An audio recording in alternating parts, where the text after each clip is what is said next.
Alrighty guys, it is Quadman here today, and in today's video I'm going to talk to you guys about something that I've observed with YouTube and the whole community. And this is the mere fact that Dragon Ball fans are starving again. Now I touched on this a little bit in previous videos, but in today's video I'm going to focus specifically on the starvation. This is actually pretty scary, because when Dragon Ball Super came out, if you want to talk about starvation, man, I mean, Dragon Ball fans hadn't eaten in years, and this was really before there were so many artists that blew up for Dragon Ball. I mean, there was always artists on the internet, but it really took a boom afterwards, right? Where it's so much easier to find DeviantArts and so on and so forth. And, you know, in the early days of Dragon Ball YouTubing, you had like some old fan art that was out there. People were mostly talking on forums, and in a lot of ways, I feel like Dragon Ball YouTubing really added, shall I say, or shall I say expanded the Dragon Ball forum in a way, where, and a lot of times for myself and other creators, our comment sections essentially serve as forums that a lot of Dragon Ball fans prior to that probably, you know, would just go in these chat rooms on pretty much a bunch of different sites, mostly predominantly Kanzenshuu because they've been around since the dawn of time, but you could go on so many Neo-Seeker sites, you know, there were sites like Pojo.com, there were so many ways for Dragon Ball fans to somewhat interact with the community in some form or another. And specifically for myself, you know, prior to Dragon Ball YouTubing, a lot of people don't know this, but I was actually in a MySpace page. I know this sounds really weird, but there was a social media platform that dated before Facebook got popular and Twitter and all of that. And yes, for anybody out there who still remembers MySpace, you'd remember that back then we had something called role-playing, which I'm sure you could probably guess what it is. You basically act like a character and you would have a battle against somebody. And the way that it would work is you would fight somebody, but you would fight them using like really good text, and depending on who wrote the best messages would win the fight. Like you would have like judges and stuff to see who would roleplay. So for example, to give you a quick example, because this stuff was really interesting, you would say like, for example, I was Teen Gohan because at the time Teen Gohan was my favorite character. Gohan was always my favorite character in my earlier years, and as I got older it became Piccolo. But the point I'm trying to say is you would say something like, Super Saiyan 2 Gohan attempts a punch at Goku's face in training.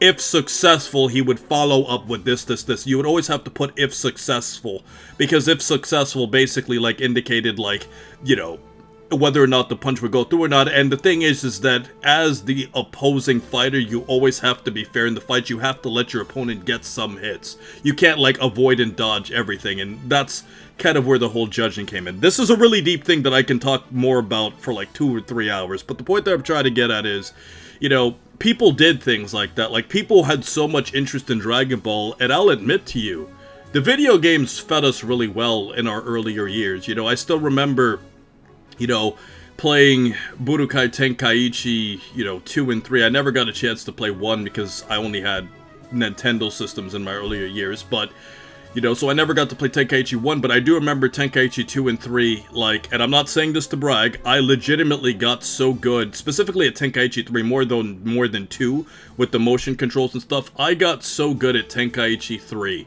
that I legitimately thought I was the best player in the world, and I was so good that I had no competition in my entire life.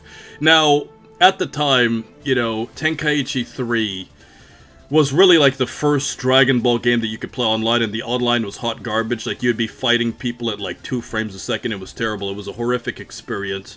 But for its time, it was the best that we had, and pretty much all of my friends that I knew in person that played Tenkaichi 3, like, they didn't even want to fight me because it was like so one-sided, and it was to the point where like I would pick up Super Saiyan 2 Teen Gohan, and I remembered this combo with like the timing where if you hit your opponent at a certain time and like follow it up with a father-son Kamehameha, like your opponent could never get out of it. Like, it has a 100% success rate if you time it perfectly, because it restarts an animation of you firing the Kamehameha and you hitting them away. I could go deeper into that, but the point I'm trying to get at here is Dragon Ball fans were fed really well with video games. We were fed well with forums and all of that. Dragon Ball GT gave us a little bit of an appetizer, but after that era, the Tenkaichi 3, the Raging Blast, all of those games really got old, you know, we as Dragon Ball fans just kind of wanted something more. And when Battle of Gods and Resurrection of F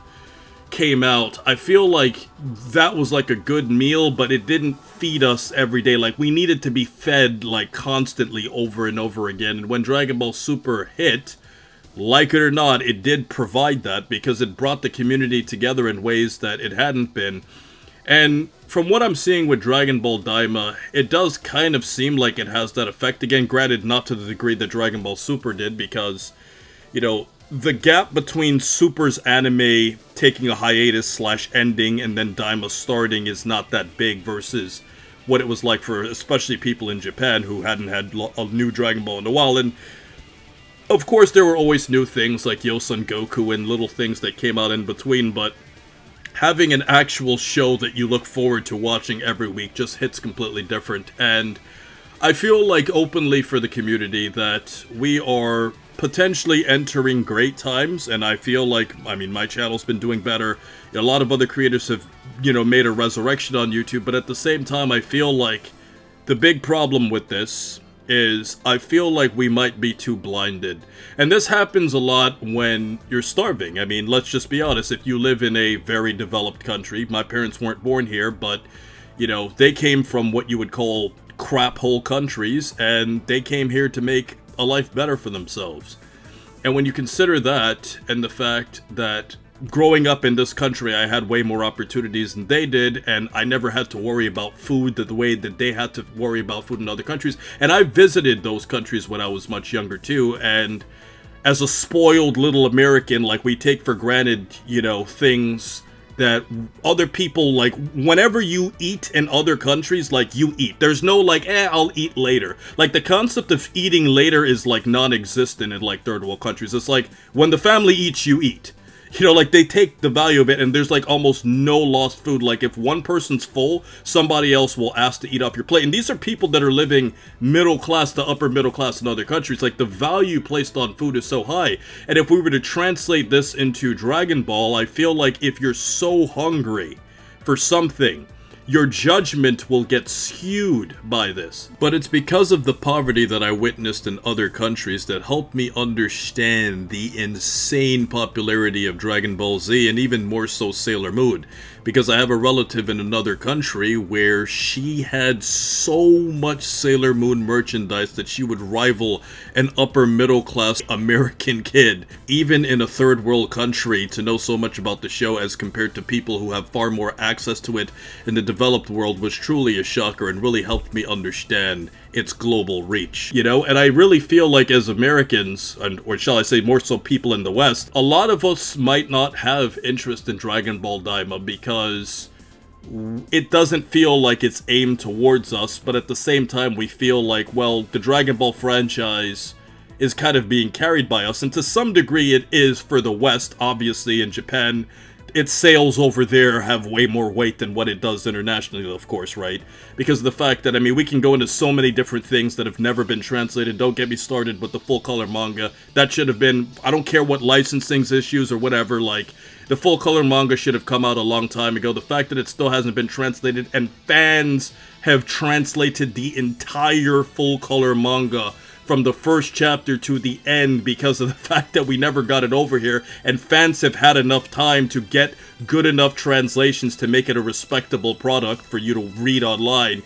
You know, it's things like that where you as an American fan kind of feel like you're put off to the side by situations like this. And when you look at Dragon Ball Daima specifically, I feel like this is going to really make or break the community, but I feel like most Dragon Ball fans are going to give it a watch simply because of the fact that we just haven't had Dragon Ball in a while. Now, in terms of Dragon Ball Super, though, honestly, I feel like the way that the Moro arc was, man, I mean, especially considering the fact that the anime goes in its own different direction, but now it would be weird because the manga is so far ahead of the anime that it's kind of like a traditional show now at this point, where the manga usually comes out first, and then there's an anime adaptation, but Super started off opposite-wise, but the show's been off the air for so long that the manga has far surpassed it.